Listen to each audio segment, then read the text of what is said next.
Good afternoon. Good afternoon. Good afternoon. Good afternoon, ma'am. എന്തെങ്കിലും sound disturbance ഉണ്ടെങ്കിൽ പറയണം കേട്ടോ. അനൗൺസ്മെന്റ് അങ്ങനെ എന്തെങ്കിലും കേൾക്കുന്നുണ്ടെങ്കിൽ പറയണേ.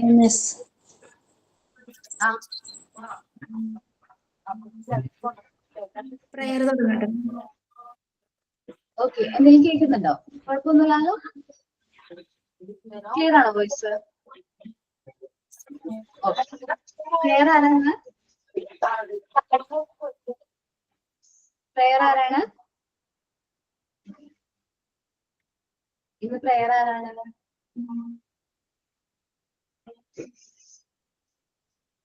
ഇന്ന് പ്രയർ ആരാ? പാടല്ലേ? പ്രയർ തുടങ്ങട്ടെ മാം.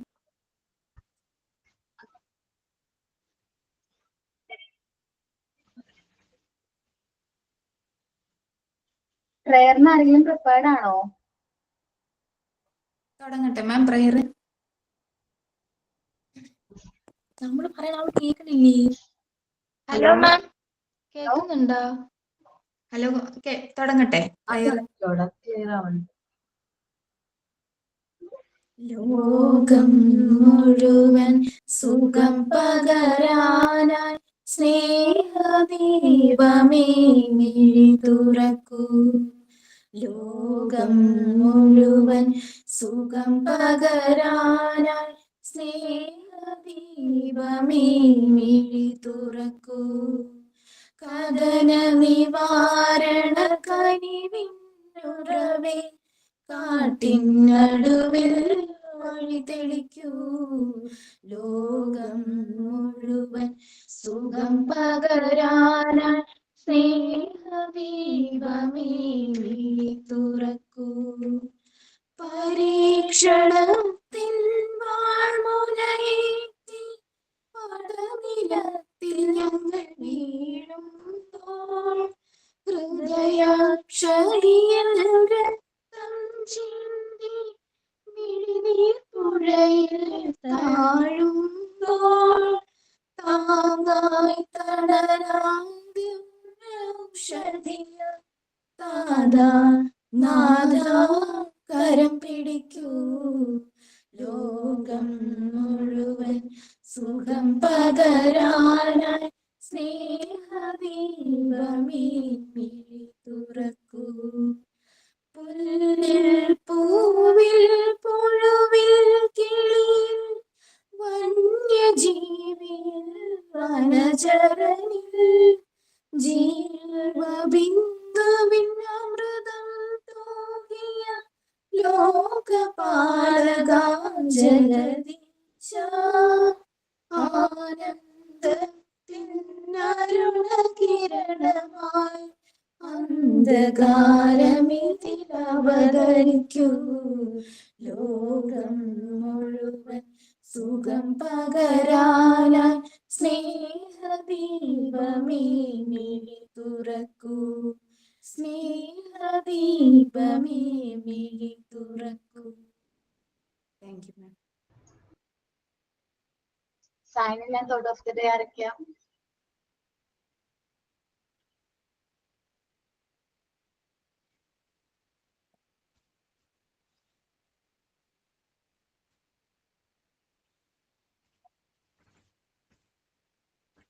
സൈനിങ് ആരാണ്?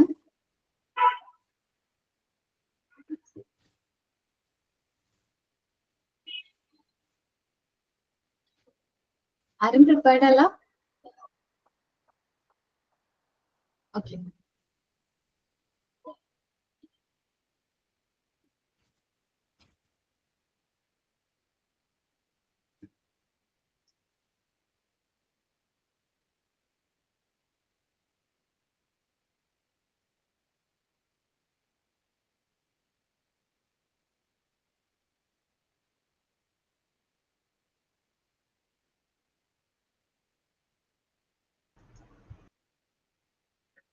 സൈനിങ്ങും തോട്ട് ഓഫ് ദി ഡേയും പ്രിപ്പയർഡ് അല്ല എല്ലാവരും?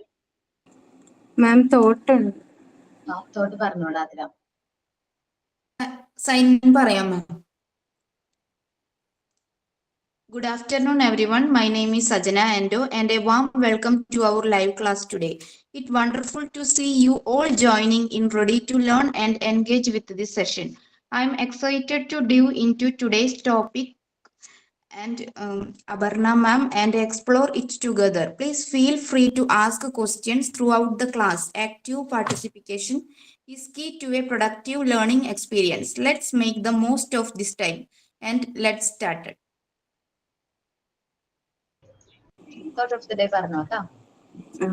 Good afternoon, ma'am and friends. I am Adira Kiran. Thought of the day. Confidence is better than perfection because perfection means doing the best, but confidence means knowing how to handle the worst. പൂർണ്ണതയേക്കാൾ മികച്ചതാണ് ആത്മവിശ്വാസം. കാരണം പൂർണ്ണത എന്നാൽ ഏറ്റവും മികച്ചത് ചെയ്യുകയാണ്. ആത്മവിശ്വാസം എന്നാൽ ഏറ്റവും മോശമായത് എങ്ങനെ കൈകാര്യം ചെയ്യണമെന്ന് അറിയുക എന്നതാണ്. Thank you. Thank you. നല്ല തോട്ടായിരുന്നു കേട്ടോ. Thank you. ഓക്കെ. ഇപ്പൊ ലാസ്റ്റ് ക്ലാസ്സിൽ നമ്മൾ എവിടെ വരെയാ എടുത്ത് നിർത്തിയെന്ന് ഓർമ്മയുണ്ടോ? മാം ആക്ഷൻ സോങ് ലാസ്റ്റ് ചെയ്യാം മാം. ഓക്കേടാ. ആക്ഷൻ സോങ്ങോ? റിലേറ്റിംഗ് ടു ഏത് ചാപ്റ്റർ നമ്മൾ ലാസ്റ്റ് ഡിസ്കസ് ചെയ്തേ? ഫസ്റ്റ് എയ്ഡ് ആണോ? അതെ അതെ, സ്നേക്ക് ബീറ്റിംഗ് ആണ് എടുത്തത്. സ്നേക്ക് ബീറ്റിംഗ് എടുത്തു കഴിഞ്ഞു ആണോ? ഓക്കെ. സ്റ്റേറ്റ് ബീറ്റിംഗ് വരെയും എടുത്തു കഴിഞ്ഞു. അതില് വെനമസ് ആൻഡ് നോൺ വെനമസ് സ്നേക്കിനെ കുറിച്ചിട്ടൊക്കെ പിക്ചറൊക്കെ കാണിച്ചു തന്നോ? വെനമസ് സ്നേക്സ്, നോൺ വെനമസ് കാണിച്ചോ? അത് ഫുള്ളായിട്ട് എടുത്തു. സ്നേക്ക് ബീറ്റിംഗ് കഴിഞ്ഞു അല്ലെ?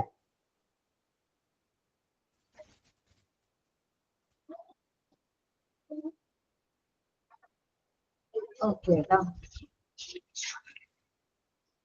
സ്നേക്ക് ബീറ്റിംഗ് കഴിഞ്ഞിട്ടുണ്ടെങ്കിൽ നമ്മൾ നോക്കുന്നത് ഡ്രോൺ ആണ്, മുങ്ങിപ്പോവുക. നമ്മൾ എപ്പോഴും കേട്ടിട്ടുണ്ടാവും ന്യൂസ്. മഴക്കാലത്തൊക്കെ എപ്പോഴും കൂടുതലായിട്ട് കേട്ടിട്ടുള്ള ന്യൂസാണ് ഇത്. വെള്ളത്തിൽ വീണു കരക്ക് കയറാൻ പറ്റാണ്ട് ഒരുപാട് ആൾക്കാര് ഇങ്ങനെ എപ്പോഴും ന്യൂസിൽ കാണാറുണ്ട്. ഒഴുക്കിപ്പെട്ട് പോയി അല്ലെങ്കിൽ മുങ്ങിപ്പോയി, അല്ലെങ്കിൽ 1.5 വയസ്സുകാരൻ ബക്കറ്റില് വെള്ളത്തിൽ വീണു മരണം സംഭവിച്ചു. അപ്പോ ഈ ഒരു സിറ്റുവേഷൻ നമ്മുടെ ലൈഫിൽ വന്നു കഴിഞ്ഞാൽ നമ്മളത് എങ്ങനെ ഹാൻഡിൽ ചെയ്യണം എന്നാണ് പറയുന്നത് കേട്ടോ. ഓക്കെ. സാധാരണ ഈ മുങ്ങി പോവുക അല്ലെങ്കിൽ നമ്മള് വെള്ളത്തിൽ വീഴാന്നുള്ളത് 3 ആയിട്ട് നമുക്ക് ക്ലാസിഫൈ ചെയ്യാം. ഫസ്റ്റ് സ്റ്റേജ് എന്ന് പറഞ്ഞിട്ടുണ്ടെങ്കിൽ നമ്മൾ മുങ്ങിപ്പോയി, ആളെ കരക്ക് എടുപ്പിച്ചു, വേറെ പ്രശ്നങ്ങളൊന്നും ഇല്ല, ഫസ്റ്റ് എയ്ഡ് കൊടുക്കുന്നു. രണ്ടാമത്തെ സ്റ്റേജിൽ നമ്മൾ വെള്ളത്തിൽ നിന്ന് ആളെ എടുക്കുമ്പോൾ ആൾക്ക് എന്തില്ല, കോൺഷ്യസ് അല്ല. അപ്പൊ നമ്മൾ നോക്കണം ബ്രീത്തിങ്, അങ്ങനെ ആ ഒരു സിറ്റുവേഷൻ. മൂന്നാമത്തെ സിറ്റുവേഷനിൽ ആൾക്ക് പൾസും ഇല്ല. അപ്പൊ 3 പേജ് നമ്പർ 22 ആണെന്ന് തോന്നുന്നുണ്ട് കേട്ടോ. ഓക്കെ. 3 സിറ്റുവേഷൻ ആണ് നമുക്ക് നോക്കാനുള്ളത്. ഓക്കെ. സാധാരണ ഒരാൾ വെള്ളത്തിൽ വീണ് കഴിഞ്ഞിട്ടുണ്ടെങ്കിൽ ഫേസ് ഫേസ് ഇപ്പൊ നമ്മൾ ഇങ്ങനെ ഇരിക്കുകയാണെങ്കിൽ എപ്പോഴും സിനിമയിലൊക്കെ ഇങ്ങനെ കണ്ടിട്ടുള്ളത്, വെള്ളത്തിൽ പോയ ആളെ കരക്കെടുത്തിട്ട് എന്ത് ചെയ്യും, ഒരു ന്യൂസിലൊക്കെ സിനിമയിലൊക്കെ കണ്ടിട്ടുണ്ടാവില്ലേ, വയറ്റിൽ ഇങ്ങനെ അമർത്തി വെള്ളം പുറത്തേക്ക് എടുക്കുന്നു. ഒരിക്കലും അങ്ങനെ ചെയ്യരുതിട്ടാ. അത് സിനിമയ്ക്ക് വേണ്ടിയിട്ട് അവരെന്ത് ചെയ്യണ ആവിഷ്കരിക്കണേന്ന്. ശരിക്കും പറഞ്ഞിട്ടുണ്ടെങ്കിൽ ഒരാള് വെള്ളത്തിൽ പോയി കഴിഞ്ഞിട്ടുണ്ടെങ്കിൽ അയാള് നമ്മള് കുഞ്ഞു കുട്ടികൾക്കൊക്കെ പാലൊക്കെ കൊടുത്തതിന് ശേഷം നമ്മൾ തോളത്തിട്ട് കൊട്ടൂലേ, അതേപോലെ കമത്തി ബാക്ക് സൈഡിൽ നല്ല രീതിയിൽ പുഷ് എന്ത് ചെയ്യാം, അടിച്ചു കൊടുക്കുക. എന്നിട്ട് വേണം നമ്മൾ എന്ത് ചെയ്യാനായിട്ട്, ആ വെള്ളം കളയാനായിട്ട് പറയാം. ഇനിയിപ്പോ നമ്മള് വയറ്റിലുള്ള വെള്ളം ഇങ്ങനെ വയറ്റിൽ ഞെക്കി വെള്ളം കളയാണെങ്കിൽ നേരത്തെ പോയപ്പോ വെള്ളം ലെങ്സിലൊന്നും കെട്ടിയിട്ടുണ്ടാവില്ല. തിരിച്ചു വരുമ്പോ അതെന്തായിട്ടുണ്ടാവും, ലെങ്സിലൊക്കെ കെട്ടി അത് ഇൻഫെക്ഷൻ ഒക്കെ ആവാനുള്ള ചാൻസ് കൂടുതലാണ്. അപ്പൊ നമ്മൾ എന്ത് ചെയ്യുക, ശ്രദ്ധിക്കുക. ഈ വെള്ളമൊക്കെ മുങ്ങി പോയിട്ടുണ്ടെങ്കിൽ നമ്മള് വയറ്റിലൊന്നും ഞെക്കി എന്ത് ചെയ്യണ്ട, വെള്ളം കളയാനായിട്ട് നിൽക്കണ്ട. ഓക്കെ. ഇനി നമ്മൾ എന്ത് ചെയ്യാം, സാധാരണ എന്ത് ചെയ്താൽ മതി, പെട്ടെന്ന് തന്നെ അവര് ആ ഡ്രസ്സ് ഭയങ്കര തണവായിരിക്കും, പെട്ടെന്ന് ഷിവറിംഗ് ഒക്കെ വരാനുള്ള ചാൻസ് ഉണ്ടാവും. വെള്ളത്തിലൊക്കെ പോയി കഴിഞ്ഞാൽ ഭയങ്കര ഷിവറിംഗ് ഒക്കെ വരാനുള്ള ചാൻസ് ഉണ്ട്. സോ നമ്മൾ ആ ക്ലോത്ത് മാറ്റി നല്ല നല്ല നല്ല എന്താ പറയാ നല്ല ഹോട്ട് ആയിട്ടുള്ള ക്ലോത്ത് അല്ലെങ്കിൽ കുറച്ച് ചൂടുവെള്ളമൊക്കെ കൊടുക്കാം. വാം ടവലൊക്കെ വെച്ച് അവരെ കവർ ചെയ്യുക. കാരണം പെട്ടെന്ന് ഒരു വിറയൽ പോലെ അല്ലെങ്കിൽ ഫിക്സ് ഒക്കെ പോലെ വരാനുള്ള ചാൻസ് ഉണ്ട്. അപ്പൊ ശ്രദ്ധിക്കണം. പിന്നെ കുറച്ച് ഹോട്ട് വാട്ടർ ചൂടുവെള്ളം കൊടുക്കുക. പിന്നെ ആ നനഞ്ഞ തുണികൾ മാറ്റി നല്ല തുണികൾ നല്ല ക്ലോത്ത് ഇടുക. ദെൻ ഹോസ്പിറ്റലിലേക്ക് പോവാ. സാധാരണഗതിയിൽ ഇങ്ങനെ വെള്ളത്തിൽ പോയ ആൾക്കാർ നമ്മള് കരയിലേക്ക് അടുപ്പിച്ച് കഴിഞ്ഞാൽ അവർ കോൺഷ്യസ് ആണെങ്കിൽ സാധാരണ ഹോസ്പിറ്റലിൽ പോവാറില്ല. ബട്ട് നമ്മൾ പോകണം. ഹോസ്പിറ്റലിൽ പോയിട്ട് ഡോക്ടറിനോട് പറയണം ഞങ്ങൾ ഇങ്ങനെ വെള്ളത്തിൽ പോയതാണ്, ഇത്രയും നേരം കഴിഞ്ഞിട്ടാണ് ഇന്നെ എടുത്തത് എന്ന് പറയണം. കാരണം എന്താന്ന് വെച്ചിട്ടുണ്ടെങ്കിൽ നമ്മള് വെള്ളത്തിൽ പോയ സമയത്ത് ഇവിടെ വായിൽ കൂടിയൊക്കെ വെള്ളം ലങ്സിലൊക്കെ പോയിട്ടുണ്ടാവും. അപ്പൊ അത് അവിടെ ഇരിക്കുകയാണെങ്കിൽ അത് ഇൻഫെക്ഷൻ വരാനുള്ള ചാൻസ് അല്ലെങ്കിൽ അത് നമ്മുടെ ലങ്സിനെയൊക്കെ അഫക്ട് ചെയ്യും. സോ അതിന് വേണ്ടി പ്രിക്കോഷൻ എന്നുള്ള രീതിയിൽ നമ്മൾ മെഡിക്കൽ എയ്ഡ് എടുക്കുന്നത് നല്ലതായിരിക്കും. രണ്ടാമത്തെ സിറ്റുവേഷൻ ആണ് വെള്ളത്തിലൊരാൾ പോയി നമ്മൾ ആളെ രക്ഷപ്പെടുത്തി കരയിലേക്ക് അടുപ്പിച്ചു. പക്ഷെ ആൾക്ക് എന്തില്ല, കോൺഷ്യസ് അല്ല, ബോധമില്ല. നമ്മൾ എന്ത് ചെയ്യേണ്ടി വരും? ആർട്ടിഫിഷ്യൽ റെസ്പിറേഷൻ കൊടുക്കേണ്ടതായിട്ട് വരും. പൾസ് ഉണ്ട്, കോൺഷ്യസ് അല്ല, അങ്ങനെയാണെങ്കിൽ നമ്മൾ ആർട്ടിഫിഷ്യൽ റെസ്പിറേഷൻ കൊടുക്കാം. കുറച്ചു നേരം റെസ്പിറേഷൻ കൊടുത്തു കഴിയുമ്പോൾ നോർമലി എന്തായിക്കോളും, ആള് ബ്രീത്ത് ചെയ്യാനായിട്ട് തുടങ്ങും. ഓക്കെ. മൂന്നാമത്തെ കേസിൽ നമ്മള് ആളെ കരക്കെടുത്തപ്പോ എന്തില്ല, ബോധവും ഇല്ല, അതേപോലെ തന്നെ പൾസും ഇല്ല. കോൺഷ്യസും അല്ല, നമ്മൾ കോൺഷ്യസ് ആണെന്ന് നോക്കി, ബ്രീത്ത് ചെയ്യേണ്ടത് നോക്കി, പൾസും ചെക്ക് ചെയ്തു, ബ്രീത്തും ചെയ്യുന്നില്ല, പൾസും ഇല്ല. സോ നമ്മൾ എന്ത് കൊടുക്കണം? ഉടനടി കൊടുക്കേണ്ട ഫസ്റ്റ് എയ്ഡ് ഏതാണ്?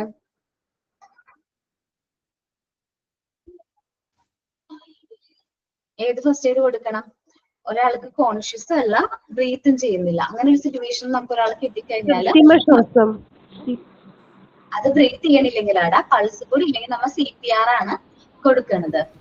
ഓക്കെ, CPR കറക്റ്റ് ആണ്.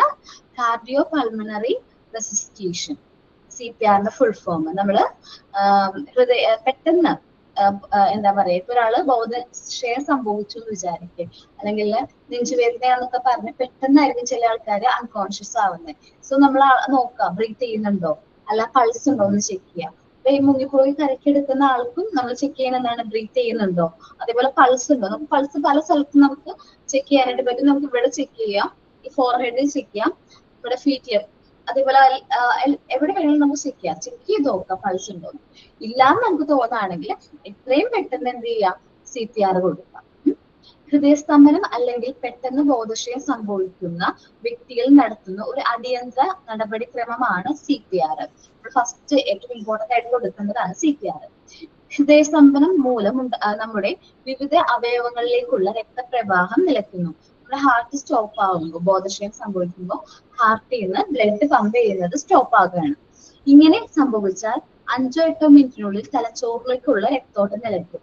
അധികം ടൈമൊന്നും എടുക്കൂല, 5-8 മിനിറ്റിനുള്ളിൽ എന്ത് ചെയ്യും, തലച്ചോറിലേക്ക് ബ്രെയിൻ ഡെത്ത് സംഭവിക്കാനുള്ള ചാൻസ് ഉണ്ട്. ഈ അവസ്ഥയിൽ മസ്തിഷ്ക മരണം എന്ന് വിളിക്കുന്നു, ബ്രെയിൻ ഡെത്ത് എന്ന് പറയുന്നു. ഇങ്ങനെ ഇത് തടയാൻ വേണ്ടിയിട്ട്, ഈ ഒരു ബ്രെയിൻ ഡെത്ത് സംഭവിക്കാതിരിക്കാൻ വേണ്ടിയിട്ടാണ് നമ്മൾ എന്ത് ചെയ്യുന്നത്, CPR കൊടുക്കുന്നത്. ശരിക്കും പറഞ്ഞാൽ നിലച്ചു പോയ നിർത്തി പറഞ്ഞു തരൂ. ഓക്കേടാ, ആദ്യം മുതൽ പറയണോ, പോയിന്റ് ബൈ പോയിന്റ്? എഴുതാൻ വേണ്ടിയിട്ടുള്ള രീതിയിൽ പറഞ്ഞു തരൂ. ഓക്കെ. ഹൃദയസ്തംഭനം അല്ലെങ്കിൽ പെട്ടെന്ന് ബോധക്ഷയം സംഭവിക്കുന്ന വ്യക്തികളിൽ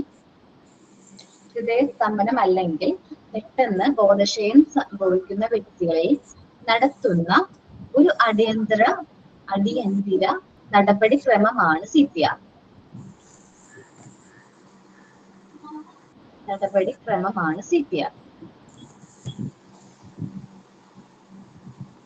ഹൃദയസ്തംഭനം മൂലം, അടുത്ത പോയിന്റ് ആണ്, ഹൃദയസ്തംഭനം മൂലം നമ്മുടെ വിവിധ അവയവങ്ങളിലേക്കുള്ള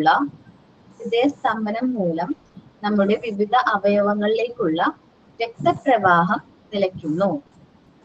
ഹൃദയസ്തംഭനം മൂലം നമ്മുടെ വിവിധ അവയവങ്ങളിലേക്കുള്ള രക്തപ്രവാഹം നിലയ്ക്കുന്നു. രണ്ടാമത്തെ പോയിന്റ്. ഓക്കെ, മൂന്നാമത്തേലേക്ക് പോകാലോ.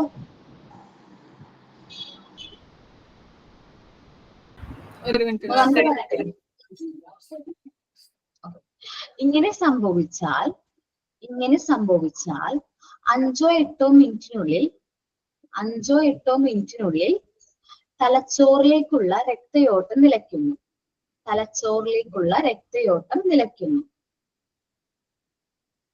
ഇങ്ങനെ സംഭവിച്ചാൽ 5 or 8 മിനിറ്റിനുള്ളിൽ തലച്ചോറിലേക്കുള്ള രക്തയോട്ടം നിലയ്ക്കുന്നു. നെക്സ്റ്റ് പോയിന്റ്, ഈ അവസ്ഥയെ ബ്രെയിൻ ഡെത്ത് എന്ന് വിളിക്കുന്നു.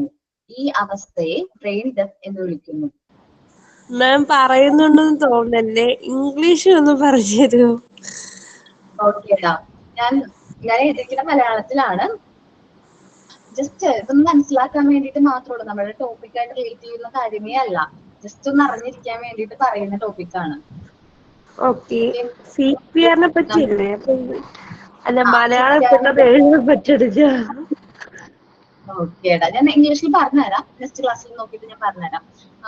എനിക്ക് തോന്നി അഞ്ജിതയ്ക്കും മലയാളം അത്ര ഇതുണ്ടാവില്ലല്ലോ. പക്ഷെ ഞാൻ പറയട്ടെ, CPR കുറിച്ച് നമ്മൾ മനസ്സിലാക്കിയിരുന്നാ മതി. സെയിം ഞാൻ അങ്ങനെ ഇതൊന്നും ഉണ്ടാതിരുന്നു വേണ്ടെന്ന് ചോദിക്കുന്നു. ഓക്കെ, പക്ഷെ ഇത് നമ്മൾ പഠിക്കേണ്ട, അങ്ങനെ അല്ലെങ്കിൽ അത് പഠിക്കേണ്ട കാര്യം. ഒരു പോർഷൻ വന്നപ്പോൾ ഞാൻ ജസ്റ്റ് നിങ്ങളൊന്ന് CPR എങ്ങനെയാ കൊടുക്കേണ്ടതെന്ന് ഒന്ന് അറിഞ്ഞിരിക്കാൻ വേണ്ടി പറഞ്ഞതാട്ടോ.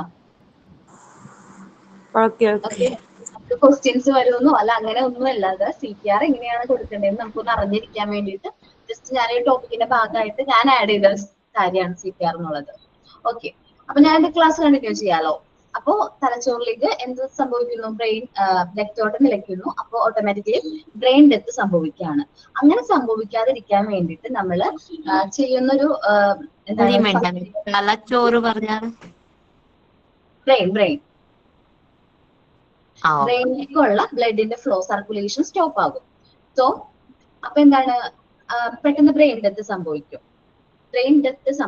അങ്ങനെ സംഭവിക്കാതിരിക്കാൻ വേണ്ടി ചെയ്യുന്ന ഒരു ഫസ്റ്റ് എയ്ഡ് ആണ് CPR എന്ന് പറയുന്നത്. CPR കൊടുക്കുന്നത് ഞാൻ ഇമേജ് കാണിച്ചു തരാം.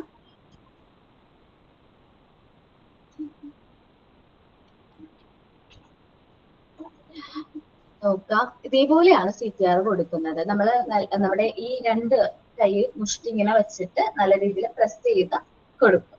ഓക്കെ, CPR കൊടുക്കുന്നത്.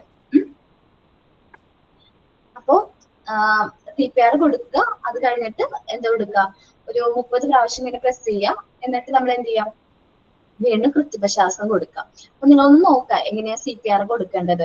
യൂട്യൂബിലൊക്കെ ഒന്ന് വീഡിയോസ് നോക്കുക എങ്ങനെ CPR കൊടുക്കണം എന്നുള്ള വീഡിയോസ് ഒക്കെ നിങ്ങളൊന്ന് കണ്ടിരിക്കുന്നത് നല്ലതായിരിക്കും. ഓക്കെ, അതേപോലെ കുട്ടികളിൽ വ്യത്യാസമുണ്ട്. നമ്മൾ എപ്പോഴും കേൾക്കാറുള്ളതാണ്, 1.5 വയസ്സുള്ള കുട്ടി ബക്കറ്റിൽ വീണു മരണം സംഭവിച്ചു. ചിലപ്പോ ആ കുട്ടീനെ ബക്കറ്റിൽ കണ്ടപ്പോ ജീവൻ ഉണ്ടാവും, പക്ഷെ ബ്രെയിൻ മരണം സംഭവിച്ചു എന്നായിരിക്കും പിന്നെ അറിയുന്നത്.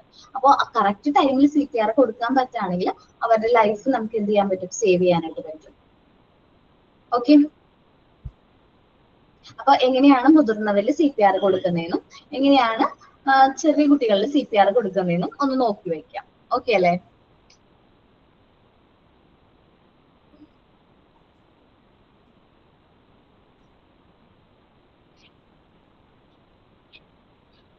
ഓക്കെ, നമുക്ക് ഡ്രോയിങ്ങിലേക്ക് തന്നെ തിരിച്ചു വരാം. നമ്മുടെ പോർഷനിലേക്ക് തന്നെ തിരിച്ചു വരാം. ഒന്ന് വായിക്കാട്ടെ ആരെങ്കിലും ഒരാള്.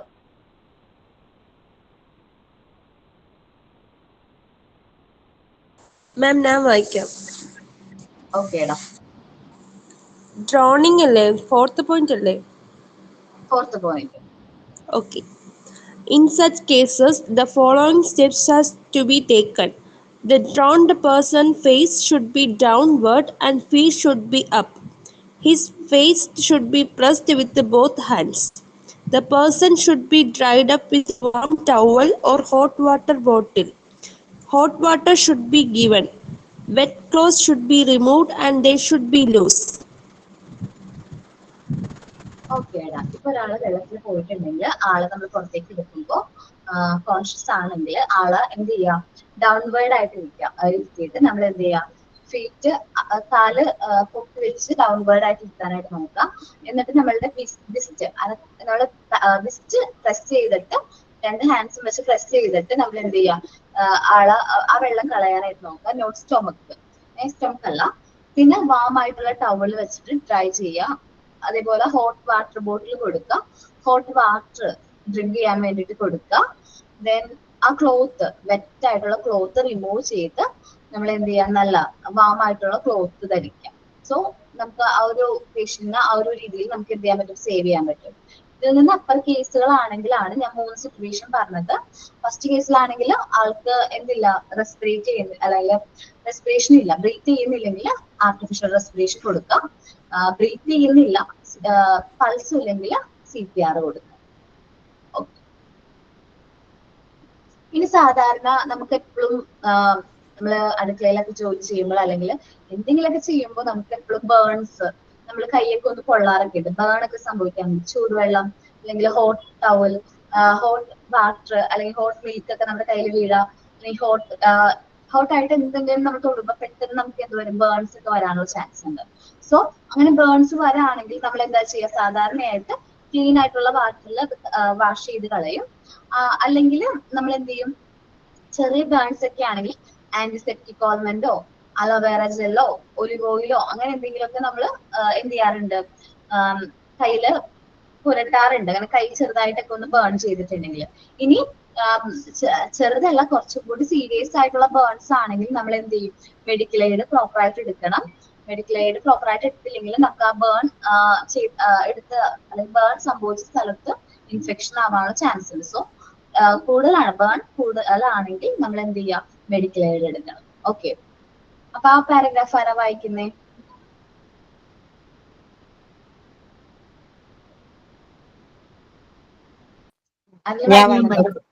ഓക്കെ എടാ, വായിച്ചു. Burns and scalds. A person may get burns by fire, a piece of metal. ആ ടോപ്പിക് അല്ലേ? Of metal or by current. Sometimes the burns are caused by boiled water, milk, etc. Then it is called scalds. The burn place should be saturated by clean water. If the patient has collapsed, try to bring him to his senses. Antiseptic ointment for burns should be applied.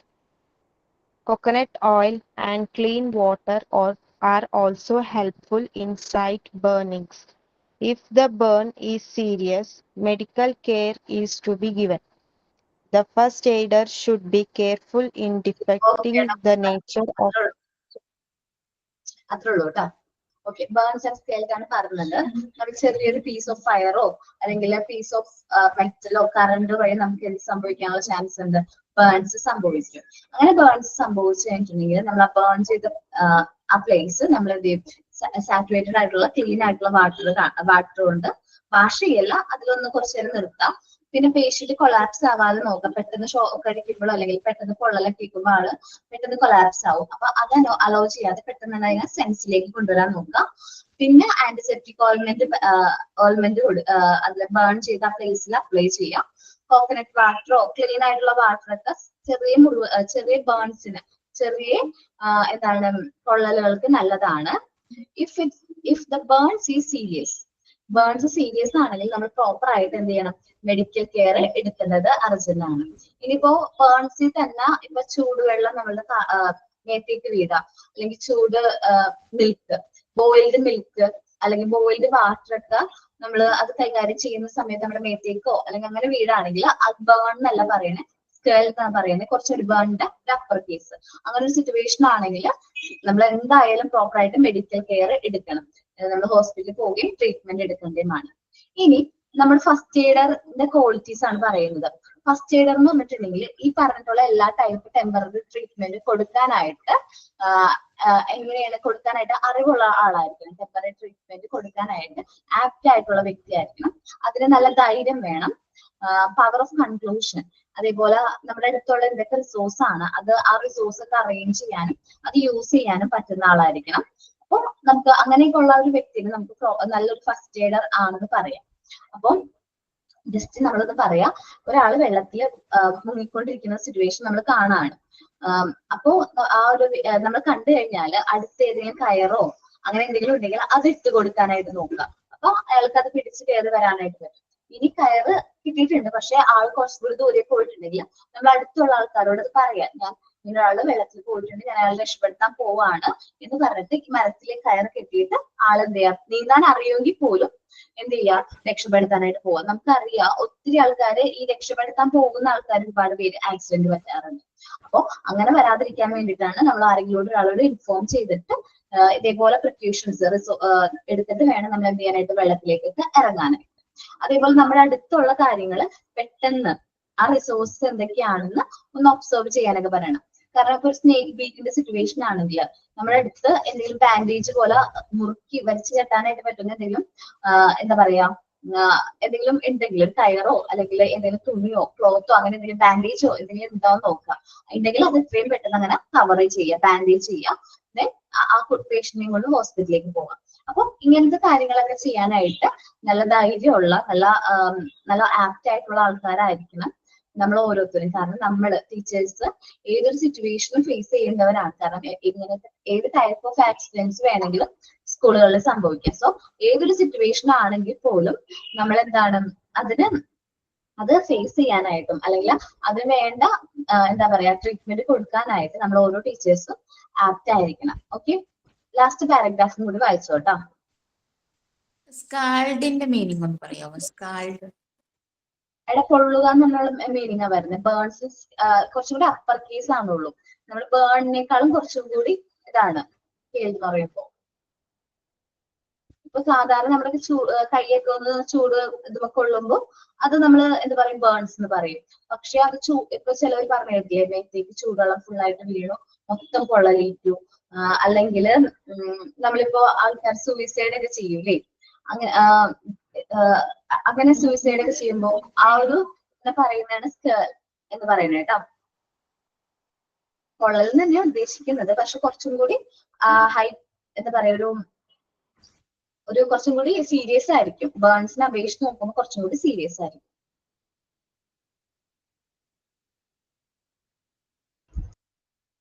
Okay, ഇതൊന്ന് read ചെയ്ത് നോക്കോ. Snake ബീറ്റിങ്ങിനും കഴിഞ്ഞിട്ടുള്ളതല്ലേ പറഞ്ഞത്. ഈ 2-3 point ഒന്ന് read ചെയ്ത് നോക്കി. Read ചെയ്യാൻ പറയുമ്പോ റീഡ് ചെയ്യണം കേട്ടോ. എന്നിട്ട് എന്തെങ്കിലും ഡൗട്ട് ഉണ്ടെങ്കിൽ ചോദിക്കാം. ഇംഗ്ലീഷ് മലയാളം പറഞ്ഞിട്ട് മനസ്സിലാവാത്ത എന്തെങ്കിലും വേർഡ്സ് ഉണ്ടെങ്കിൽ അത് ചോദിക്കാം കേട്ടോ. അങ്കിത, ഡൗട്ട് തോന്നുകയാണെങ്കിൽ ചോദിക്കണം കേട്ടോ. Okay ma'am.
റീഡ് ചെയ്തോ?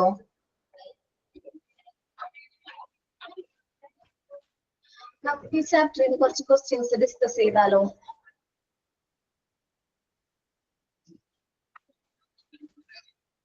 നിനക്ക് കോമൺ ചൈൽഡ് ഡിസീസിന്റെ മോക്ക് ടെസ്റ്റ് കിട്ടിയാ? കോമൺ ചൈൽഡ് ആക്ട് ചെയ്യാൻ പറ്റിയ എല്ലാവർക്കും? ഓക്കെ, എത്ര ക്വസ്റ്റ്യൻസ് ഉണ്ടായിരുന്നു അതില്? 20 ക്വസ്റ്റ്യൻ വീതം ഉണ്ടാ കൊടുക്കണത്. കുഴപ്പമില്ലല്ലോ, കാരണം മാക്സിമം ക്വസ്റ്റ്യൻസ് തരുന്നുണ്ട്. അപ്പോ അത് നല്ല രീതിയിൽ ഒന്ന് റീഡ് ചെയ്ത് തന്നെ പഠിക്കാം കേട്ടോ. അപ്പോ ഫസ്റ്റ് എയ്ഡിന്റെ ക്വസ്റ്റ്യൻസ് ആണ് ഞാൻ റീഡ് ചെയ്യാം. എഴുതിയെടുക്കുന്നവരാണെങ്കിൽ കുഴപ്പമില്ല, ഒന്ന് ആൻസർ പറയാൻ നോക്കുക എല്ലാവരും. എഴുതിയെടുക്കണ്ട കേട്ടോ, എഴുതിയെടുത്ത് ഒത്തിരി സമയം പോകും. അപ്പോ ഒന്ന് ആൻസർ പറയാനായിട്ട് നോക്കട്ടോ. ഓക്കെ,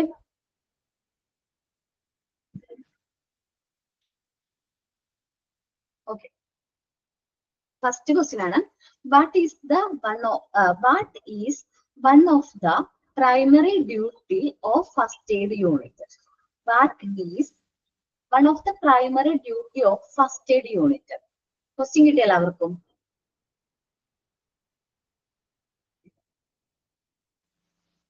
ക്വസ്റ്റ്യൻ മനസ്സിലായോ? Okay. To perform surgery, options ആണ് പറയുന്നത്. To perform surgery, to remove the cause of injury, to diagnosis disease, to prescribe medicine. ഇതിലേതാണ് ഫസ്റ്റ് എയ്ഡ് യൂണിറ്റിന്റെ പ്രൈമറി ഡ്യൂട്ടി? ബി. ഓക്കെ, ബാക്കിയുള്ളവർക്ക് കിട്ടിയോ?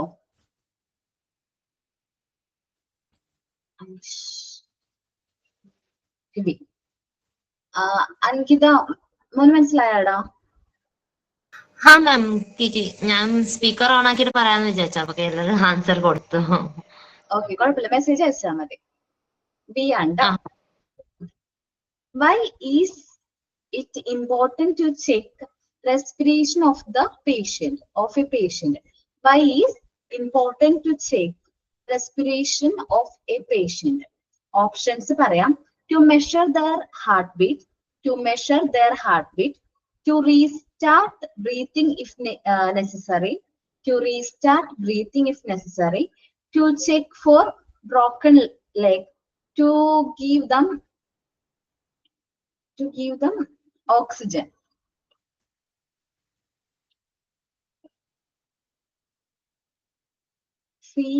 To restart breathing ആണോ നിങ്ങൾ ഉദ്ദേശിക്കുന്നത്?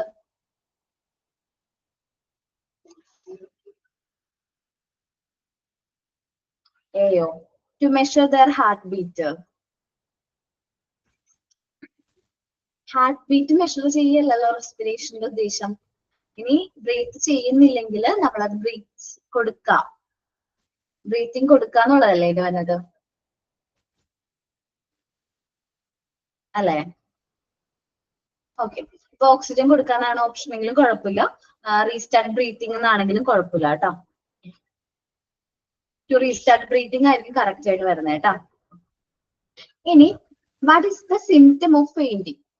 ഫെയിന്റ് ചെയ്യുമ്പോഴത്തെ സിംറ്റംസ് ഞാൻ പറയാം, ഓപ്ഷൻസ് ഞാൻ പറയാം. അത് ഏതാണ് ഫെയിന്റിങ്ങിന്റെ സിംറ്റം എന്ന് നിങ്ങൾ പറയണം. To increase blood pressure, the face become pale, rapid movement, excessive sweating. Okay, correct. The face become pale. Okay. What should be done when someone faints? അടുത്ത ക്വസ്റ്റ്യൻ ആണ്. അടുത്ത ക്വസ്റ്റ്യൻ പറയണ്ട. What should be done when someone faint? Make them run.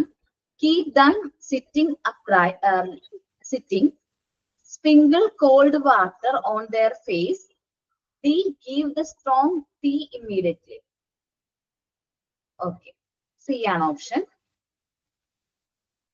Sprinkle cold water on their face. Correct. What position should be? Next question ആണ്. What position should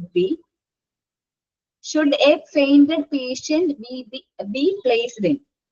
What position should a fainted patient be placed in? ഏത് position ആണെന്നാണ് ചോദിക്കുന്നത്. ഓപ്ഷൻസിലേക്ക് വരാം. Lying flat with legs raised higher than the head, sitting upright, lying on stomach, standing with support. Okay, ഏതാണ്? Lying flat with the legs raised higher than the head. Okay, correct ആണ് ട്ടാ. Okay, next question നോക്കാം. What should be done if there is bleeding from an injury? What should be done if there is bleeding from an injury? The injured part should be raised above its original position. The injured part should be raised above its original position. Okay, option first തന്നെ പറഞ്ഞുകൊണ്ട് answer കിട്ടിയ എല്ലാവർക്കും. Okay, അടുത്ത ക്വസ്റ്റ്യനിലേക്ക് ഞാൻ move ചെയ്യണം. How should the skin around a wound be cleaned? How should the skin around the wound be cleaned? Wash with hot water, washed with cold water and readjust, covered immediately without washing, sprinkled with vinegar. Okay, second option ആണ് correct. Washed with cold water. ഇനി അടുത്ത question ആണ്, what should be applied to a bleeding wound before bandaging? What should be applied to a bleeding wound before bandaging? നോക്കാട്ടോ. Carbolic acid, tincture or iodine, olive oil, vinegar. Okay, correct ട്ടോ. B ആണ് answer.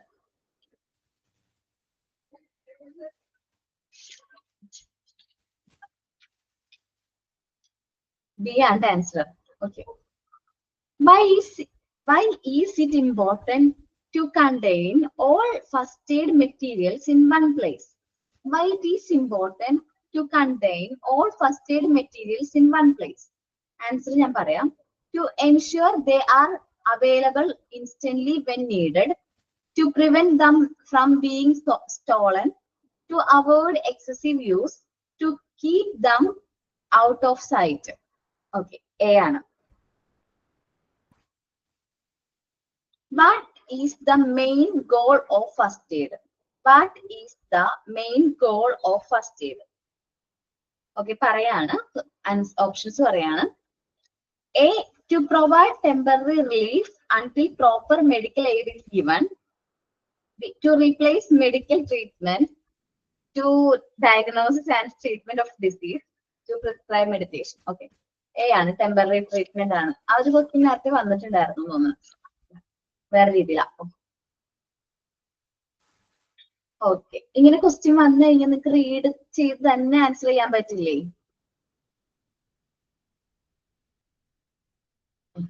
അപ്പൊ ഇതിൽ നിന്നൊന്നും കാണാപ്പാഠം പഠിക്കണ്ട, by heart ഒന്നും പഠിക്കണ്ട. ഇതെല്ലാം ഒന്ന് റീഡ് ചെയ്യുക, എന്നിട്ട് എന്ത് ചെയ്യാം, മോക്ക് ടെസ്റ്റ് ചെയ്യാനായിട്ട് നോക്കാം കേട്ടോ. കുഴപ്പമില്ല. ഇനി എന്തെങ്കിലും ക്വസ്റ്റ്യനിൽ എന്തെങ്കിലും ഡൗട്ട് ഉണ്ടെങ്കിൽ നെക്സ്റ്റ് ക്ലാസ്സിൽ ഞാൻ വരുമ്പോ ആ ക്വസ്റ്റ്യൻ ഒന്ന് ചോദിച്ചാൽ മതി. ഓക്കെ,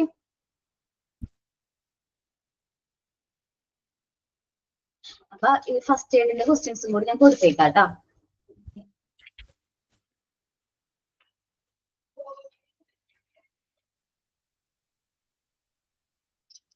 ഒരു മിനിറ്റ്.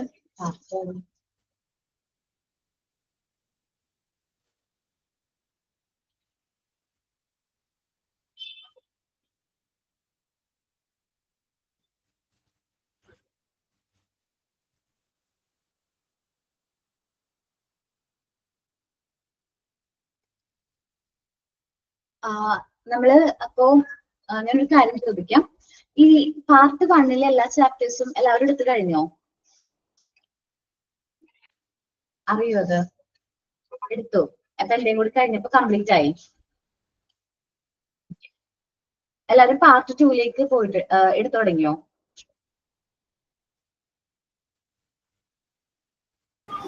പാർട്ട് 2 സ്റ്റാർട്ട് ചെയ്തു. അശ്വതി മിസ് ആണോ? അതെ അതെ. അശ്വതി മിസ് ഏത് ചാപ്റ്റർ എടുത്തേ?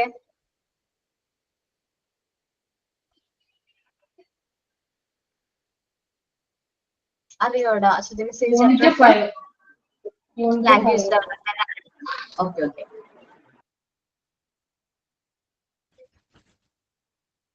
ഓക്കെ, നമ്മള് ഫസ്റ്റ് യൂണിറ്റ് എടുക്കണേ child development and growth.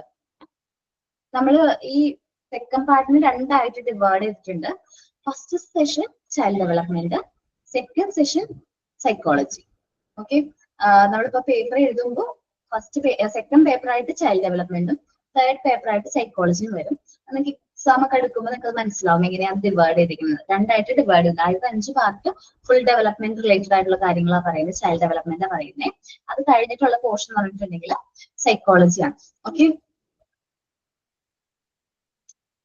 Okay നമ്മൾ ഇനി എടുക്കാൻ പോകുന്ന ചാപ്റ്റർ ഇപ്പൊ നമ്മൾ ഈ പാർട്ട് ഹെൽത്ത് ആൻഡ് ന്യൂട്രീഷൻ എന്ന് പറഞ്ഞിട്ടുള്ള ഈ മൊത്തം കഴിഞ്ഞില്ലേ 8 ചാപ്റ്റർ, ഇത് മൊത്തത്തിൽ എക്സാം ഉണ്ടാവുമോ നമുക്ക്? എടാ അതില്ലേ, നമ്മള് ഈ മൊഡ്യൂളാണ് നോക്കുന്നത്. മൊഡ്യൂൾ 1 എക്സാം ഉണ്ടാവും. മൊഡ്യൂൾ 1 മൊത്തമായിട്ട് ഒരു എക്സാം ഉണ്ടാവും, മോഡൽ എക്സാം ഉണ്ടാവും. എന്താണ്? അല്ല, ഈ 4 പാർട്ട് മൊത്തമാണ് അല്ലെ, ഈ ടെക്സ്റ്റ് മൊത്തം മൊഡ്യൂൾ 1 ഈ ടെക്സ്റ്റ് ടെസ്റ്റ് മൊത്തം മൊത്തം. ഒരുമിച്ച് എക്സാം. അതിപ്പോ ഫസ്റ്റ് പാർട്ട് കഴിഞ്ഞ് സെക്കൻഡ് പാർട്ട്, തേർഡ്, ഫോർത്ത്, ഇത് മൊത്തം 6 പേപ്പർ ആയിട്ട് നമുക്ക് എക്സാം വരും. നിങ്ങൾക്ക് ടൈം കിട്ടും, ഗ്യാപ്പ് ഉണ്ടാവും. ഓരോ എക്സാം കഴിഞ്ഞിട്ട് നെക്സ്റ്റ് എക്സാമിന് പഠിക്കാനുള്ള ടൈം ഗ്യാപ്പും സ്റ്റഡി ലീവ് ഒക്കെ ഉണ്ടാവും. അപ്പൊ ആ ടൈമിലായിരിക്കും എക്സാം കണ്ടക്ട് ചെയ്യുന്നത്. ഓക്കെ, നിങ്ങൾ ടെൻഷൻ അടിക്കണ്ട. അതേപോലെ തന്നെ ഇപ്പൊ നമ്മൾ ആ ചാപ്റ്റർ ഫുൾ കാണാപ്പാഠം അല്ലെങ്കിൽ ബൈ ഹാർട്ട്, ഇപ്പൊ നിങ്ങൾ ഡിഗ്രിക്കൊക്കെ പഠിച്ച പോലെ ഫുൾ ബൈ ഹാർട്ട് ഒന്നും പഠിക്കണ്ടല്ലോ, ഓപ്ഷൻസ് ആണല്ലോ ക്വസ്റ്റ്യൻ വരുന്നത്. അതുകൊണ്ട് തന്നെ നല്ല രീതിയിൽ റീഡ് ചെയ്താൽ തന്നെ നിങ്ങൾക്ക് മനസ്സിലാകും. നിങ്ങൾക്ക് എന്താണോ അതിൽ നിന്ന് മനസ്സിലാക്കാൻ പറ്റുന്നത് അതനുസരിച്ചിട്ടായിരിക്കും ക്വസ്റ്റ്യൻസ് വരുന്നത്. മനസ്സിലായോ? നമുക്ക് അവിടെ നിന്ന് എന്ത് മനസ്സിലാകുന്നു, ആ കണ്ടന്റ് എന്താണ് മനസ്സിലാകുന്നത്. ഓക്കെ, അതാണ് നമ്മൾ മെയിൻ ആയിട്ട് എടുക്കേണ്ടത്. നമ്മുടെ കണ്ടന്റ് കിട്ടിയോ, അല്ലെങ്കിൽ ആ ചാപ്റ്ററിനെ കുറിച്ചുള്ള കണ്ടന്റ് മനസ്സിലായോ എന്ന് നോക്കാം. ഓക്കെ, നമ്മളിതില് first chapter child development and growth ആണ്. ഒരു കുട്ടിയുടെ കുട്ടീനെ സംബന്ധിച്ച് ആ കുട്ടിയുടെ ഡെവലപ്മെന്റ് ഗ്രോത്ത്. നമ്മൾ എഡ്യൂക്കേഷണൽ പ്രോഗ്രാമിൽ എപ്പോഴും നമ്മളിപ്പോ പറയാറുണ്ട് ഗ്രോത്തും ഡെവലപ്മെന്റും സെയിം ആണെന്നാണ് എപ്പോഴും പറയാറ്, ഗ്രോത്ത് ആൻഡ് ഡെവലപ്മെന്റ്. പക്ഷെ കുറച്ച് വ്യത്യാസമുണ്ട്, ഗ്രോത്തും ഡെവലപ്മെന്റും തമ്മിൽ കുറച്ച് വ്യത്യാസമുണ്ട്. അത് എന്തൊക്കെയാന്ന് വെച്ചിട്ടുണ്ടെങ്കിൽ, ഗ്രോത്ത് എന്ന് പറയുമ്പോൾ സെല്ലുലാർ മൾട്ടിപ്ലിക്കേഷൻ ഓഫ് സെൽസിന്റെ മൾട്ടിപ്ലിക്കേഷനെയാണ് നമ്മൾ സാധാരണയായിട്ട് ഗ്രോത്ത് എന്ന് പറയുന്നത്. ഒരു കുട്ടി വലുതാവുക അല്ലെങ്കിൽ ഗ്രോ ചെയ്യാന്ന് പറഞ്ഞാൽ ആ കുട്ടിക്ക് ഹൈറ്റ്, വെയിറ്റ്, അതേപോലത്തെ നമുക്ക് മെഷർ ചെയ്യാൻ പറ്റുന്ന ക്വാണ്ടിറ്റേറ്റീവ് ടേംസിൽ മെഷർ ചെയ്യാൻ പറ്റുന്ന രീതിയിലുള്ള മാറ്റങ്ങളെയാണ് നമ്മൾ എന്ത് പറയുന്നത്, ഗ്രോത്ത് എന്ന് പറയുന്നത്. സെല്ലുലാർ മൾട്ടിപ്ലിക്കേഷൻ ആവാം, quantitative changes in size, weight and number ആകാം. Okay, growth is quantitative in nature. Quantitative ആണ് ഗ്രോത്ത് എന്ന് പറയുന്നത്, ക്വാണ്ടിറ്റേറ്റീവ് ഇൻ നേച്ചർ ആണ്. നമുക്ക് മെഷർ ചെയ്യാനായിട്ട് പറ്റും. Growth can be measured. Not a continuous process. Not a continuous process ആണ് growth. ഒരു ഏജ് വരെ നമുക്ക് ഹൈറ്റ് വെക്കുള്ളൂ എന്നൊക്കെ നമ്മൾ പറഞ്ഞു കേട്ടിട്ടുണ്ട്. കാരണം ഗ്രോത്ത് ഒരു സ്റ്റേജ് കഴിഞ്ഞ് കഴിഞ്ഞിട്ടുണ്ടെങ്കിൽ അത് അവിടെ സ്റ്റോപ്പ് ആവും. എക്സാമ്പിൾ ഹൈറ്റിന്റെ കാര്യം ഒന്ന് ആലോചിച്ച് നോക്ക്. നമുക്കൊരു 90 ഇയേഴ്സിലുള്ള ഹൈറ്റ് ആണ് ഇപ്പോഴും ഉള്ള ഹൈറ്റ്. എനിക്ക് ഞാൻ 90 ആയിരുന്ന സമയത്തേക്ക് 156 ആണെങ്കിൽ എനിക്ക് ഇപ്പോഴും ഹൈറ്റ് 156 ആണ്. 1 സെന്റിമീറ്റർ കൂടിയിട്ടില്ല, 1 സെന്റിമീറ്റർ കുറഞ്ഞിട്ടില്ല. സോ ആ ഒരു ഏജ് വരെ, മെച്യൂരിറ്റി എത്തുന്ന വരെ നമുക്ക് ഗ്രോത്ത് ഉണ്ടാവുള്ളൂ, അതിനെ വെച്ച് സ്റ്റോപ്പ് ആകും. Okay, growth is structural in nature. ഒരു സ്ട്രക്ചറൽ നേച്ചർ ആണ്. Growth refers to the changes in a particular aspect of the body due to cellular multiplication. ഈ സെൽസിന്റെ മൾട്ടിപ്ലിക്കേഷൻ മുഖേനയാണ് നമുക്ക് ഈ ഗ്രോത്ത് സംഭവിക്കുന്നത്. സെല്ലുകൾ മൾട്ടിപ്ലൈ ചെയ്യുന്നു. Okay, it stop with the attainment of maturity. നമ്മൾ മെച്യൂരിറ്റി എത്തിക്കഴിയുമ്പോൾ ഗ്രോത്ത് എന്ത് ചെയ്യും, സ്റ്റോപ്പ് ചെയ്യാം. ഓക്കെ, ഗ്രോത്ത് അവിടെ സ്റ്റോപ്പ് ആവുകയാണ്. ഓക്കെ, ഒന്നും കൂടി പറയാം. ഗ്രോത്ത് നമ്മൾ സാധാരണ മലയാളത്തിൽ പറയുന്ന വളർച്ചയാണ്. ഇത് നമ്മൾ പല രീതിയിൽ പറയുന്നുണ്ട്. സെല്ലുലാർ മൾട്ടിപ്ലിക്കേഷൻ പറയാറുണ്ട്. നമുക്ക് ഈ ഗ്രോത്ത് ക്വാണ്ടിറ്റേറ്റീവില് മെഷർ ചെയ്യാനായിട്ട് പറ്റും. Can be measurable. നമുക്ക് വെയിറ്റ് മെഷർ ചെയ്യാം, ഹൈറ്റ് മെഷർ ചെയ്യാം, അതേപോലെ നമ്പേഴ്സ് മെഷർ ചെയ്യാൻ പറ്റും. അങ്ങനെ സൈസ്, അങ്ങനെ ആ രീതിയിൽ നമുക്ക് എന്ത് ചെയ്യാൻ പറ്റും, മെഷർ ചെയ്യാനായിട്ട് പറ്റും. ഗ്രോത്ത് എന്ന് പറഞ്ഞാൽ ക്വാണ്ടിറ്റേറ്റീവ് ഇൻ നേച്ചർ ആണ്. കണ്ടിന്യൂസ്, നോട്ട് കണ്ടിന്യൂസ് പ്രോസസ് ആണ്. എന്ന് വെച്ചാൽ കണ്ടിന്യൂ ചെയ്യുന്നില്ല, നമ്മുടെ ലൈഫ് ലോങ് ഇത് കണ്ടിന്യൂ ചെയ്യുന്നില്ല. ഒരു ഏജ് എത്തിക്കഴിയുമ്പോൾ maturity attain, it stop with the attainment of maturity. Maturity attain ചെയ്ത് കഴിയുമ്പോൾ ഗ്രോത്ത് സ്റ്റോപ്പ് ആകും. ഓക്കെ, സ്ട്രക്ചറൽ ഇൻ നേച്ചർ ആണ്. Growth refers to changes in particular aspect of the body due to cellular multiplication. നമ്മുടെ സെൽസിന്റെ multiplication കാരണം നമുക്ക് ഒത്തിരി മാറ്റങ്ങൾ നമ്മുടെ ബോഡിയിൽ വരുന്ന മാറ്റങ്ങളെയാണ് മെയിൻ ആയിട്ട് എന്ത് പറയുന്നത്, ഗ്രോത്ത് എന്ന് പറയുന്നത്. ഇനി ഗ്രോത്തിന് കൂടെയുള്ള ഒരു നെക്സ്റ്റ് പാർട്ടാണ് ഡെവലപ്മെന്റ്. ഡെവലപ്മെന്റ് എന്ന് പറഞ്ഞാൽ ഗ്രോത്ത് വളർച്ചയാണെങ്കിൽ ഡെവലപ്മെന്റ് വികാസമാണ്. It involved a series of progressive, orderly, meaningful changes leading to the goal of maturity. നമ്മൾ ഗ്രോത്ത് എന്ന് പറയുന്നത് നമുക്ക് ഏജ് കൂടുന്നു, നമുക്ക് ഹൈറ്റ് വെയിറ്റ് ഒക്കെ വെക്കുന്നു, വലിയൊരാളെ പോലെയൊക്കെ തോന്നുന്നു. പക്ഷെ നോട്ട് ഡെവലപ്മെന്റ്. ഡെവലപ്മെന്റ് നമുക്കത് അങ്ങനെ പറയാനായിട്ട് പറ്റില്ല. ഡെവലപ്മെന്റ് സംഭവിച്ചു എന്ന് പറയാൻ പറ്റില്ല. ആ കുട്ടി മെച്യൂർഡ് ആണോ, ആ മെച്യൂരിറ്റി അറ്റൈൻ ചെയ്തിട്ടുണ്ടോ, അവന് നല്ല രീതിയിൽ ബിഹേവ് ചെയ്യാനായിട്ട് പറ്റുന്നുണ്ടോ, ചേഞ്ചസ് ഉണ്ടോ, അവരുടെ ബിഹേവിയറിൽ മാറ്റം ഉണ്ടോ. നമ്മൾ പറയില്ലേ ചെറുപ്പത്തിൽ എന്ത് വാശിയായിരുന്നു ആ കുട്ടിക്ക്, ഒത്തിരി മാറിയിട്ടുണ്ട്, ഒത്തിരി വ്യത്യാസമുണ്ട്. അപ്പൊ എന്താ മനസ്സിലാവണേ, അവന് ഡെവലപ്മെന്റ് സംഭവിക്കുന്നുണ്ട്, അവന്റെ ഡെവലപ്മെന്റ് ഒത്തിരി മാറ്റങ്ങൾ സംഭവിക്കുന്നുണ്ട്. ഇത് പ്രോഗ്രസീവ് ഇൻ നേച്ചർ ആണ്. ഡെവലപ്മെന്റ് എന്ന് പറഞ്ഞാൽ പ്രോഗ്രസീവ് ആണ്, അത് കണ്ടിന്യൂ ചെയ്യൂട്ടെ. ലൈഫ് ലോങ് നമ്മളെ ഡെവലപ്മെന്റ് എന്ന് പറയുന്നത് കണ്ടിന്യൂ ചെയ്യും. It occurs through maturation and experience. നമുക്ക് ഓരോ എക്സ്പീരിയൻസിലൂടെയാണ് നമുക്കിത് അച്ചീവ് ചെയ്യുന്നത്. ഡെവലപ്മെന്റ് സംഭവിക്കുന്നത് എക്സ്പീരിയൻസിലൂടെയാണ്. നമ്മൾ ഓരോ സാഹചര്യങ്ങളിലൂടെയാണ് നമുക്ക് എന്ത് സംഭവിക്കുന്നത്, ഡെവലപ്മെന്റ് സംഭവിക്കുന്നത്. അപ്പം ഒരു ക്വാളിറ്റേറ്റീവ് ആക്സെപ്റ്റ് ആണ്. നമുക്ക് മെഷർ ചെയ്യാനായിട്ട് പറ്റൂല, പക്ഷെ നമുക്ക് അനുഭവിച്ചറിയാനായിട്ട് പറ്റും. ആ കുട്ടിക്ക് വന്ന മാറ്റം നമുക്ക് അത് ഫീൽ ചെയ്യാനായിട്ട് പറ്റും, പക്ഷെ മെഷർ ചെയ്യാൻ പറ്റും. ഇത്രയും മാറ്റമാണ് വന്നിരിക്കുന്നത്, ഇത്രയും ഡെവലപ്മെന്റ് ഉണ്ട് എന്നൊന്നും നമുക്ക് കൗണ്ട് ചെയ്യാനായിട്ടൊന്നും പറ്റില്ല, മെഷർ ചെയ്യാൻ പറ്റില്ല. പക്ഷെ ക്വാളിറ്റേറ്റീവ് നമുക്കത് മനസ്സിലാക്കാനായിട്ട് പറ്റും. Development refers to overall changes resulting in improved functioning of an individual, ഒരു ഇൻഡിവിജ്വലിന്റെ ഓവറോൾ ഇംപ്രൂവ്മെന്റിന് ഹെൽപ്പ് ചെയ്യുന്ന ഒരു ഫാക്ടർ ആണ് ഡെവലപ്മെന്റ് എന്ന് പറയുന്നത്. ഓക്കെ, ഡെവലപ്മെന്റ് വികാസം നമുക്ക് പല ടൈപ്പ് ഡെവലപ്മെന്റ് ഉണ്ട്. സോഷ്യൽ, ഇമോഷണൽ, ഫിസിക്കൽ ഡെവലപ്മെന്റ്സ് ഒക്കെ ഉണ്ട്. ഓക്കെ, പിന്നെ കണ്ടിന്യൂസ് പ്രോസസ് ആണ് ഡെവലപ്മെന്റ് എന്ന് പറയുന്നത്. എന്താണ് കണ്ടിന്യൂസ് പ്രോസസ് ആണ്. It does not end with the attainment of maturity. ഒരു 18 ഇയേഴ്സ് അല്ലെങ്കിൽ 20 ഇയേഴ്സ് ആകുമ്പോൾ നമ്മുടെ ഡെവലപ്മെന്റ് അവിടെ സ്റ്റോപ്പ് ചെയ്യല്ല. That's continue. നമ്മുടെ ലൈഫ് ലോങ് ഉള്ള ഒരു പ്രോസസ് ആണ് എന്ത് ഡെവലപ്മെന്റ് എന്ന് പറഞ്ഞാൽ. പക്ഷെ ഗ്രോത്ത് അവിടെ എന്ത് ചെയ്യും, സ്റ്റോപ്പ് ആകും. നമ്മൾ മെച്യൂരിറ്റി എത്തിക്കഴിയുമ്പോൾ ഗ്രോത്ത് അവിടെ സ്റ്റോപ്പ് ആയി. പക്ഷെ ഡെവലപ്മെന്റ് കണ്ടിന്യൂസ് ആയിട്ട് നമ്മൾ പുതിയൊരു സാഹചര്യത്തിലേക്ക് പോകുമ്പോൾ അവിടുത്തെ ആ ഒരു അറ്റ്മോസ്ഫിയർ ആയിട്ട് നമ്മൾ അതിന്റെ ആക്ട് ആയിട്ട് ചേഞ്ച് ആവാണ്. നമ്മുടെ ബിഹേവിയറിൽ മാറ്റം വരുന്നു, നമ്മുടെ ലിവിങ് സ്റ്റാൻഡേർഡിൽ മാറ്റം വരുന്നു, അല്ലെങ്കിൽ ലൈഫ് സ്റ്റൈൽ മാറുന്നു. ഇതെല്ലാം നമ്മളുടെ ഡെവലപ്മെന്റിന്റെ ഭാഗമാണ്. നമ്മൾ പുതിയ ചേഞ്ചസിനനുസരിച്ച് മാറിക്കൊണ്ടിരിക്കുന്നു. ഇതാണ് ഡെവലപ്മെന്റ് എന്ന് പറയുന്നത്. സോ ഗ്രോത്തും ഡെവലപ്മെന്റും എല്ലാവരും കോമൺലി യൂസ് ചെയ്യുന്ന വേർഡ്സ് ആണ്, പക്ഷെ എൻറ്റയർലി ഡിഫറെന്റ് ആണ്. രണ്ടും തമ്മിൽ വ്യത്യാസമുണ്ട്. ഗ്രോത്ത് ഈസ് നോട്ട് എന്താ പറയുക continuous, not a continuous process ആണ്. Development is a continuous process. അതേപോലെ തന്നെ growth is structural in nature ആണ്. ഡെവലപ്മെന്റ് എന്ന് പറയുന്നത് എങ്ങനെയാണ്, പ്രോഗ്രസീവ് ഇൻ നേച്ചർ ആണ്. ഒരു സ്റ്റേജ് ബൈ സ്റ്റേജ് ആയിട്ട് നമ്മൾ പ്രോഗ്രസീവ്, നമ്മളിൽ മാറ്റം വന്നുകൊണ്ടിരിക്കുകയാണ് ഡെവലപ്മെന്റിലൂടെ. അപ്പൊ നമ്മള് ഇൻഡിവിജ്വലി നമ്മളൊന്ന് നോക്കിക്കഴിഞ്ഞിട്ടുണ്ടെങ്കിൽ ചെറുപ്പത്തിലെ വാശി കുറുമ്പും ഉള്ള കുട്ടികളായിരിക്കും ഇപ്പൊ നല്ല അടക്കം ഒതുക്കമുള്ള നല്ല അമ്മമാരായിട്ട് മാറിയിരിക്കുന്നത്. നിങ്ങൾ ഓരോരുത്തരും മുമ്പ് വീട്ടിൽ ചെറിയ കാര്യങ്ങൾക്ക് പോലും തല്ല് പിടിച്ചിരുന്ന ആ കുട്ടികള് ഒത്തിരി വ്യത്യാസമുണ്ട്. ഇപ്പോ നമുക്ക് അത്യാവശ്യം ആൾക്കാരെ പറയുന്നത് നമുക്ക് മെച്യൂരിറ്റി വെച്ചിട്ടുണ്ട് കേട്ടോ എന്ന് പറയുമ്പോൾ നമുക്ക് മാറ്റം എടുക്കാം. ചിലപ്പോൾ നമ്മൾ പഠിക്കുന്നത് കൊണ്ടായിരിക്കാം, അല്ലെങ്കിൽ ഇതിനെക്കുറിച്ച് നമുക്ക് അറിയാവുന്നതായിരിക്കും. നമുക്ക് ഒത്തിരി മാറ്റങ്ങളുണ്ട്.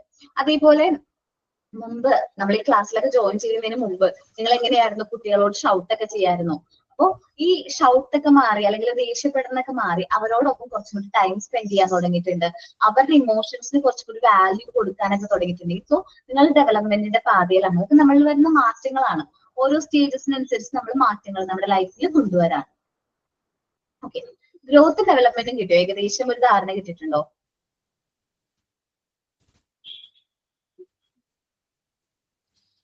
അൻകിത, എന്താ ഗ്രോത്ത് ഡെവലപ്മെന്റ് മനസ്സിലായടാ? ആ സ്റ്റാർട്ടിങ് പറഞ്ഞ് മനസ്സിലായി, പിന്നെ കണ്ടിന്യൂസ് മലയാളത്തിൽ പറഞ്ഞത് കുറച്ച് മനസ്സിലായില്ല. ഓക്കെ, കണ്ടിന്യൂസ് ആ പോയിന്റ് ആണ് മനസ്സിലാവാഞ്ഞത്? അല്ല, സെക്കൻഡ് പോർഷൻ എടുത്തില്ലേ, അങ്ങനല്ല, ഫസ്റ്റ് ഫുള്ള് പറഞ്ഞില്ല, എക്സ്പ്ലെയിൻ ചെയ്തല്ലോ, പിന്നെ ഇപ്പൊ കണ്ടിന്യൂ ചെയ്തത് അത് കുറച്ച് മനസ്സിലായി തന്നെ. ഓക്കേടാ, നോക്ക് നമുക്ക് ഗ്രോത്ത് ഡെവലപ്മെന്റ് ഒന്നുകൂടി പറയാം. ഇനി നോക്കാട്ടെ എല്ലാവരും. Human development is A life long process. നമുക്കറിയാം ഹ്യൂമൻ ഡെവലപ്മെന്റ് എന്ന് പറഞ്ഞാല് ഒരു ലൈഫ് ലോങ് പ്രോസസ് ആണ്. ത്രൂ ഔട്ട് ദ ലൈഫ് നമുക്ക് ഈ ഡെവലപ്മെന്റ് സംഭവിച്ചുകൊണ്ടേ ഇരിക്കുകയാണ്. ലൈഫ് ലോങ് പ്രോസസ് ആണ്. എന്ത്, human development is A life long process which is connected with physical. ഈ ഡെവലപ്മെന്റ് എന്ന് പറയുന്നത് എന്തെല്ലാമായിട്ടാണ് കണക്ട് ചെയ്തിരിക്കുന്നത്? Physical, behavioural, cognitive, emotional, growth and changes. ഇത്രയും കാര്യങ്ങളായിട്ടാണ് നമ്മളുടെ ഡെവലപ്മെന്റ് വരുന്നത്. ഫിസിക്കൽ എന്ന് പറഞ്ഞാൽ ഫിസിക്കൽ സ്ട്രക്ചർ, ബിഹേവിയർ എന്ന് പറഞ്ഞാൽ ക്യാരക്ടേഴ്സ്, കോഗ്നിറ്റീവ് എന്ന് വെച്ചാൽ വിജ്ഞാനപരമായിട്ടുള്ളത്, അറിവ്, ഇന്റലക്ച്വൽ. കോഗ്നിറ്റീവിന്റെ മറ്റൊരു വേർഡാണ് ഇന്റലക്ച്വൽ. ഇമോഷൻസ് നമുക്കറിയാം, നമുക്ക് ഡിഫറെന്റ് കൈൻഡ്സ് ഓഫ് ഇമോഷൻസ് ഉണ്ട്. അപ്പൊ ഇമോഷൻസ് ഒക്കെ ആയിട്ട് എന്തുണ്ട്, കണക്റ്റഡ് ആണ് ഡെവലപ്മെന്റ് എന്ന് പറയുന്നത്. Early stages of life from babyhood to childhood, childhood to adolescent, and adolescence to adulthood, temporal changes, number of changes ആണ് take place ചെയ്യുന്നത്. ഒത്തിരി മാറ്റങ്ങൾ നടക്കുന്നുണ്ട്, ഒത്തിരി ചേഞ്ചസ് സ്റ്റേജ് ബൈ സ്റ്റേജ് ആയിട്ട് നമുക്ക് ഒരുപാട് ചേഞ്ചസ് നടക്കുന്നുണ്ട്. അപ്പോ ഏർലി സ്റ്റേജസ് നമ്മുടെ life to babyhood to childhood, നമുക്കറിയാം ഇൻഫാൻസി ടു ചൈൽഡ്ഹുഡ്, ഒരു 0 to 2 ഇയേഴ്സിന് ഇൻഫാൻസി എന്ന് പറയും, 3 to 6 ആണെന്ന് തോന്നുന്നു ചൈൽഡ്ഹുഡ്. ആ ഒരു പീരീഡിൽ നമുക്ക് ഒത്തിരി മാറ്റങ്ങൾ സംഭവിക്കുന്നുണ്ട്. പെട്ടെന്നാണ് കുട്ടികൾ വലുതാകുന്നത്. എന്താ പറയുക, അവര് വോക്ക് ചെയ്യാൻ തുടങ്ങുന്നു, അതേപോലെ അവര് നീന്താൻ തുടങ്ങുന്നു, അതേപോലെ നടക്കാൻ തുടങ്ങുന്നു, പിന്നെ അവര് സംസാരിക്കാൻ തുടങ്ങുന്നു. അപ്പൊ ഒത്തിരി മാറ്റങ്ങൾ ആ ഒരു ഏജിൽ നടക്കുന്നുണ്ട്. പിന്നെ ചൈൽഡ്ഹുഡ് ടു അഡോളസെൻസ്, അഡോളസെന്റ് ഏജിലും ഇതേപോലെ റാപ്പിഡ് ആയിട്ടുള്ള ചേഞ്ചസ് ആ വരുന്നത്. പെട്ടെന്ന് മാറ്റങ്ങൾ വരും. നമ്മള് ചെറിയ പ്രായത്തിൽ കണ്ട കുട്ടികളെ പെട്ടെന്ന് കാണുമ്പോൾ നമുക്ക് മനസ്സിലാകുന്നില്ല, അവരുടെ ഒരുപാട് മാറ്റങ്ങൾ വന്നിട്ടുണ്ടാവും അഡോളസെന്റ് ഏജിലേക്ക് വരുമ്പോൾ. ദെൻ അഡോളസെന്റ് ടു അഡൾട്ട്ഹുഡിലേക്ക് വരുമ്പോഴും കുറച്ച് മാറ്റങ്ങളൊക്കെ വന്നിട്ടുണ്ടാവും. നമ്പർ ഓഫ് ചേഞ്ചസ് സംഭവിച്ചുകൊണ്ടേ ഇരിക്കുകയാണ്. ഓൾ ആണ് തോന്നുന്നു കേട്ടോ. ഓൾ നാക്കാട്ടെ അവിടെ.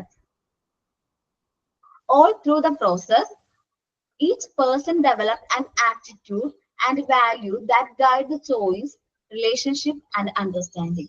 ഈ ഓരോ സ്റ്റേജസിൽ നിന്നും അവർക്ക് മനസ്സിലാകുന്നത് ഈ ആറ്റിറ്റ്യൂഡും അതേപോലെ തന്നെ അവർക്ക് വേണ്ട ഗൈഡൻസ്, അവർക്ക് സെലക്ട് ചെയ്യാനുള്ളത് ചോയ്സ്, ഓപ്ഷൻസ് എങ്ങനെ സെലക്ട് ചെയ്യണം, അവർ റിലേഷൻഷിപ്പ് എങ്ങനെ ബിൽഡ് ചെയ്യുന്നു, റിലേഷൻഷിപ്പ് ആയിട്ട് എങ്ങനെയാണ് പ്രോപ്പറായിട്ട് പോകുന്നുണ്ടോ, കാര്യങ്ങൾ മനസ്സിലാക്കാനുള്ള കഴിവ്, ഇതെല്ലാവരും ഈ ഡെവലപ്മെന്റിന്റെ ഭാഗമാണ്. പുതിയൊരു അറ്റ്മോസ്ഫിയറിലേക്ക് പോകുമ്പോൾ നമ്മൾ അതായിട്ട് ആക്ട് ആകുന്നു, ആ ഒരു അറ്റ്മോസ്ഫിയർ ആയിട്ട് നമ്മൾ അഡാപ്റ്റ് ആകുന്നു. ഈ ഒരു അറ്റ്മോസ്ഫിയറിൽ നമുക്ക് വരുമ്പോൾ കാര്യങ്ങളൊക്കെ മനസ്സിലാകുന്നു, അണ്ടർസ്റ്റാൻഡ് ചെയ്യുന്നു, മറ്റുള്ളവരുടെ ഇമോഷൻസ് മനസ്സിലാക്കുന്നു. അങ്ങനെയൊക്കെ വരുമ്പോൾ നമുക്ക് ഒത്തിരി മാറ്റങ്ങൾ വരുന്നുണ്ട്. ഇതാണ് ഹ്യൂമൻ ഡെവലപ്മെന്റ് എന്ന് പറയുന്നത്.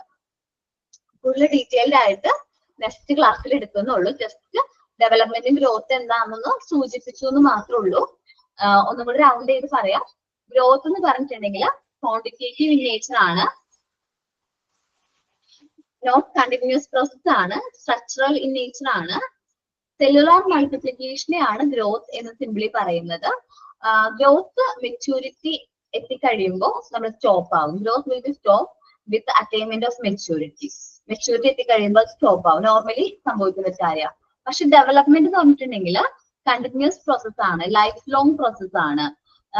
നമ്മുടെ ബിഹേവിയറൽ പ്രോഗ്രസ് ആണ്, ചേഞ്ചസ് ഇൻ ബിഹേവിയർ ആണ്, പ്രോഗ്രസീവ് ഇൻ നേച്ചർ ആണ്. ഈച്ച് സ്റ്റേജസ് ഓഫ് ഡെവലപ്മെന്റിന്റെ ഭാഗമായിട്ട് നമുക്ക് ഒരുപാട് പ്രോഗ്രസീവ് ചേഞ്ചസ് സംഭവിക്കുന്നുണ്ട്. ഇനി ക്വാണ്ടിറ്റേറ്റീവ് ആക്സെപ്റ്റ്സ് ആണ്, ക്വാളിറ്റേറ്റീവ് ആക്സെപ്റ്റ് ആണ്. നമുക്ക് മെഷർ ചെയ്യാൻ പറ്റില്ല എത്ര ഡോസ് ഉണ്ട് അയാൾക്ക്, ഇതൊന്നും നമുക്ക് മെഷർ ചെയ്യാനായിട്ട് പറ്റില്ല. കണ്ടിന്യൂസ് പ്രോസസ് ആണ്, ലൈഫ് ലോങ് കണ്ടിന്യൂ ചെയ്യുന്ന ഒരു പ്രോസസ് ആണ്.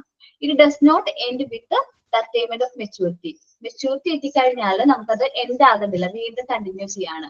ദെൻ ചിലവരിൽ കണ്ടിട്ടുണ്ടാവും 20 ഇയേഴ്സിന്റെ മെച്യൂരിറ്റി ആയിരിക്കില്ല ആ വ്യക്തിക്ക് 40 ഇയേഴ്സിൽ ഉണ്ടാകുന്നത്, 40 ഇയേഴ്സിലെ മെച്യൂരിറ്റി ആയിരിക്കില്ല 50 ഇയേഴ്സിൽ ഉണ്ടാകുന്നത്. സോ മെച്യൂരിറ്റി മീൻസ് ഡെവലപ്മെന്റിൽ വ്യത്യാസം ഉണ്ടാവും. സോ ലൈഫ് എക്സ്പീരിയൻസിലൂടെ അവർക്ക് ഒത്തിരി മാറ്റങ്ങൾ ഉണ്ടാവും. ലൈഫ് എന്താ പറയുക, അവരുടെ മെച്യൂരിറ്റിയിലും ഒത്തിരി മാറ്റം ഉണ്ടാവും, അല്ലെങ്കിൽ അവരുടെ ക്യാരക്ടറിൽ ഒത്തിരി മാറ്റം ഉണ്ടാവും. ഏജിനനുസരിച്ച് അവർക്ക് എന്ത് ഡെവലപ്മെന്റ് കൂടുതലായിരിക്കും.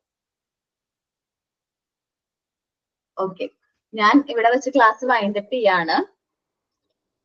ഇത്രയും പറയുന്നുള്ളൂ. ബാക്കിയുള്ള ടോപ്പിക് നെക്സ്റ്റ് ക്ലാസ്സിൽ ജസ്റ്റ് ഒന്ന് ഇൻട്രൊഡക്ഷൻ പറഞ്ഞില്ലെങ്കിൽ ഇനി നിങ്ങൾ നോക്കാം. ഗ്രോത്ത് ഡെവലപ്മെന്റ് ഇപ്പൊ ഈ ക്ലാസ്സിൽ പറഞ്ഞതനുസരിച്ചൊന്ന് നോക്കാം.